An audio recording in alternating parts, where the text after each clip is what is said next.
নিটাইস্কিল.com থেকে সবাইকে আন্তরিক প্রীতি ও শুভেচ্ছা জানিয়ে আজকে আমাদের মাইক্রোসফট অফিসের এমএস ওয়ার্ড প্রথম লেসন আমরা শুরু করতে যাচ্ছি।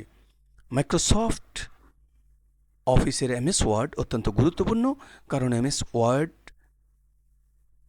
ব্যবসা বাণিজ্য চাকরি বাকরি সকল ক্ষেত্রেই এই এমএস ওয়ার্ডের প্রয়োজন হয়। তো সুতরাং আসুন আমরা কিভাবে এমএস ওয়ার্ড ধারাবাহিকভাবে শিখতে পারি। তো প্রথম লেসনে আপনাদের সবাইকে স্বাগতম। আমরা এই যে মাউস আমার হাতে, মাউসটা আমি নাড়াচ্ছি, যে তীরের মতো যেই পয়েন্টটা নড়তেছে এই পয়েন্টটাকে বলা হয় মাউস পয়েন্টার। মাউস পয়েন্টারের কাজ হলো কোনো কিছুকে অর্ডার করা, অর্থাৎ এখন আমরা এমএস ওয়ার্ড ওপেন করব। তাহলে এমএস ওয়ার্ডের আইকনের উপরে নিয়ে আমরা যখন ক্লিক করব তখন এমএস ওয়ার্ড ওপেন হবে। আর এমএস ওয়ার্ড 2007 যারা শিখতে পারবেন তারা সমস্ত ভার্সনগুলো শিখতে পারবেন, কারণ অন্যান্য ভার্সন এ অনেক ধরনের মেনু রয়েছে, যে এই মেনুগুলো প্রাথমিক অবস্থায় অনেকের কাছেই সমস্যা মনে হতে পারে। তাই আমরা 2007 দিয়ে আপনাদের শেখাচ্ছি, এবং 2007 যারা ভালোভাবে বুঝতে পারবেন তারা যে কোনো ভার্সনে কাজ করতে পারবেন। তো আসুন আমরা কিভাবে এমএস ওয়ার্ড শুরু করতে পারি।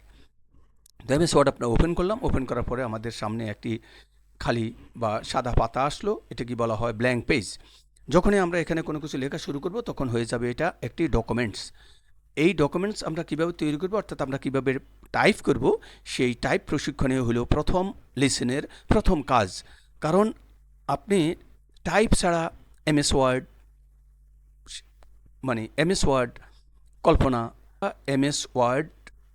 কল্পনা করা যাবে না, কারণ এমএস ওয়ার্ডের মূল কাজই হলো টাইপ।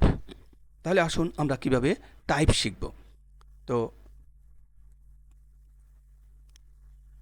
কিবোর্ডের তিনটি অংশের মধ্যে একটি অংশ হলো ক্যালকুলেটর, একটি অংশ শর্টকাট কি, অর্থাৎ একদম ডান পাশের যে অংশটি দেখতে পাচ্ছেন এটা হলো ক্যালকুলেটর। তার পাশে যেটা দেখতে পাচ্ছেন তা হলো শর্টকাট কি, এবং তার বাম পাশে যেই কিগুলো দেখতে পাচ্ছেন এ থেকে জেড পর্যন্ত এগুলো হলো অক্ষর কি। অক্ষর কি এর যে তিনটি লাইন বা তিনটি সারি রয়েছে, প্রথম সারিকে বলা হয় টপ লাইন, মাঝখানের সারিকে বলা হয় মিডল লাইন, এবং নিচের সারিকে বলা হয় বটম লাইন। তো আমরা সবসময় দুটো হাত মিডল লাইনে আমাদের থাকবে, মাঝখানে জে এবং এইচ, জি এবং এইচ, মাঝখানের জি এবং এইচটা শুধু বাদ থাকবে, কারণ আমরা একটা ফিঙ্গারের মাধ্যমে দুটোকে আমাদের টাইপ করতে হবে। তো চলুন আমরা কিভাবে মিডল লাইন দিয়ে শুরু করতে পারি। প্রথমে আমরা ডান হাতে সেমিকোলন, এল, কে, জে এবং এইচ, ওই যে বললাম জে এবং এইচ, জে এইচ হলো আপনার একটি ফিঙ্গারে জে এবং এইচ দিতে হবে।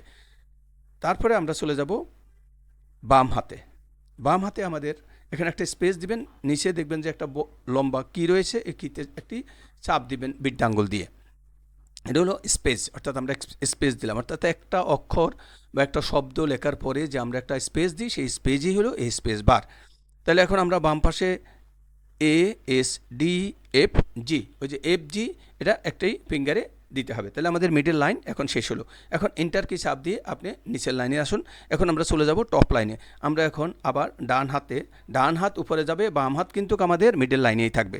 এখন আমরা P O I U Y space দিব, আবার বাম হাতে, ডান হাত কিন্তু এখন আমাদের মিডল লাইনে চলে আসবে এবং বাম হাত টপ লাইনে চলে যাবে, অর্থাৎ উপরের সারিতে চলে যাবে, এবং আমরা কিউ ডাব্লিউ ই আর টি আমরা টপ লাইন শেষ করলাম। এখন আমরা বটম লাইন। ডান হাতে আমরা চলে যাব ফুল স্টপ, কমা, এম এন বি স্পেস দিব, এবং আমরা বাম হাতে জেড এক্স সি ভি দিব, এবং এন্টার কি দিয়ে আমরা নিচের সারিতে চলে আসব। তাহলে আমাদের প্রথম লেসনে আমরা এই তিনটি সারি, অর্থাৎ টপ লাইন, মিডল লাইন এবং বটম লাইন আমরা ধারাবাহিকভাবে এগুলো প্র্যাকটিস করব, কারণ আপনাকে এই তিনটি লাইন প্র্যাকটিস করলেই আপনি ভালোভাবে টাইপ করতে পারবেন।